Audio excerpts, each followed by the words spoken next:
Në 2 komisione zonale të administrimit zgjedhor në qytetin e Lushnjës, ka mbërritur sistemi monitorues i qendrave të votimit dhe vend numërimit të votave me kamera dhe ekrane. Në të gjithë bashkinë e Lushnjës janë ngritur 156 qendra votimi, ndërsa janë 98.000 qytetarë me të drejtë vote. Në bashkinë Lushnje janë gati 2 qendra të KZAZ-s, numër 55, e cila ndodhet në palestrën e shkollës Skënder Libohova, ndërsa qendra me numër 56 në sallën e muzeut të qytetit të Lushnjës, të cilat do të monitorojnë zgjedhjet e ditës së diel. KZAZ-ja me numër 55 ka 10 njësi administrative me 92 qendra votimi, ndërsa KZAZ-ja me numër 56 përfshin 5 rajone të qytetit e 64 qendra votimi. Komisionerët pohojnë se gjithçka është gati, ndërsa vijohet me trajnimin nga KQZ-ja të komisionerëve të qendrave të votimit dhe numëruesve.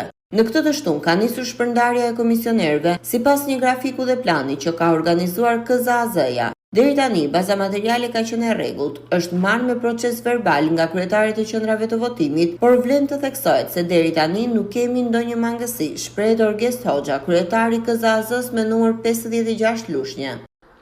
Të gjitha materialet kanë ardhur nga KQZ në KZAZ, të cilët ne si grup KZAZ kemi bërë sistemin e tyre, shpërndarjen e tyre ditën e shtunë, duke filluar nga ora 2, paktën siç e specifikon dhe kodi zgjedhor. Kemi bërë një ndarje sipas rajoneve, KZAZ 56 ka gjithsej 5 rajone dhe kemi menduar që shpërndarja do fillojë nga rajoni më i largët sipas një grafiku. Mendojmë që do na lehtësojë dhe punën në këtë lloj forme.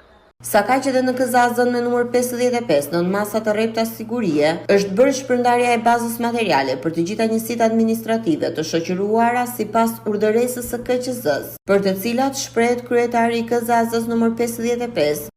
Shpërndarja e bazës materiale në qendrat e votimit të njësisë nëpër njësitë administrative do të fillojë nesër në orën 12:00.